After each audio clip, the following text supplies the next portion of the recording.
Hey everyone, this is Coach Steve and this is Coach Tyler from Barracks Athletics, and we're going to go over some general recommendations and some do's and don'ts for the barbell bench press. So I'm going to split this up into two major parts. There's going to be the setup, so everything before the bar starts moving, and then of course the lift itself. So starting with grip width and head position, Tyler's going to lay flat on the bench here and he's going to get his grip in position. Now this is quite variable. Some people prefer narrower, some people prefer wider. You're gonna have to play around with what feels best for you.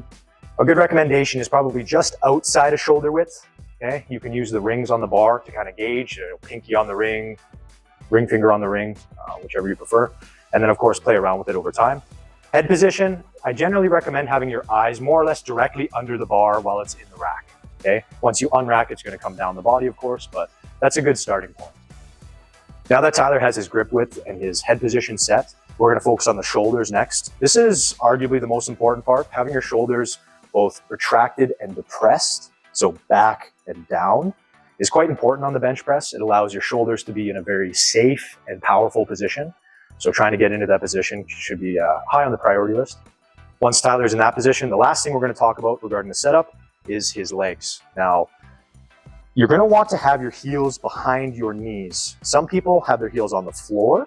Others, like Tyler right now, he has his heels up. You just want to have your heels behind your knees, because what we're going to try to do is create something that people call leg drive. And in order to do that, we need to have our legs pushing this way down the bench. What that does is it creates stability across the whole system. If you were to imagine you had your feet off the bench, for example, or off the floor rather, you're going to be all wobbly and stuff. With your feet firmly planted and you're building tension in them, you're able to stabilize everything. Once you're more stable, you can press heavier weight, you can be safer, and a bunch of other things.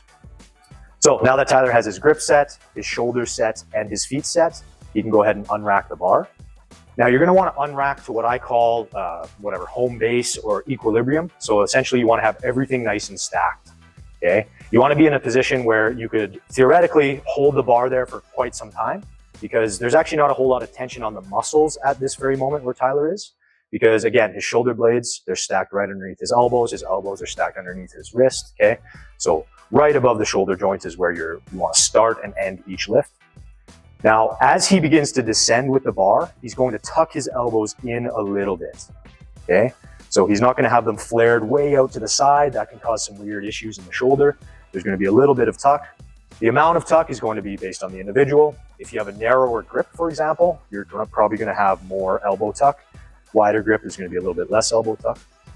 But you may also notice that he's touching the bar on his chest a little bit further down the bench than where his starting point is. That's just simply a byproduct of tucking the elbows. So in other words, if I were to look at the bar right from the side, so right from the side here, we wouldn't want to see the bar in a very straight up and down line. Instead, it would kind of go on a diagonal as it travels down towards lower on his body and then back up. Okay. You can see that he's generating tension in his legs, which again creates stabilization across the whole body. His shoulders are in a nice, safe and powerful position, tucked behind him. And as he's lowering the bar, his elbows are nice and tucked. Okay. And then on this last rep here, notice that he's touching his chest every time. And he's also getting a pause in there. Okay. Pauses are nice. They're not mandatory, but I definitely recommend touching your chest with every single rep.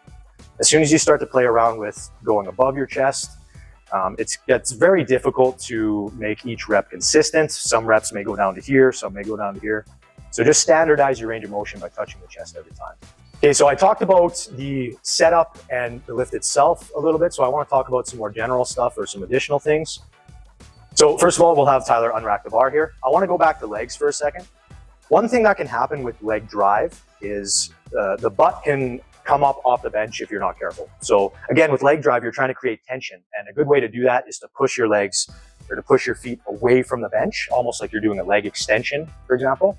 Now, if you over exaggerate this, what can happen is it can send everything up into your hips and then your butt can lift up off the bench.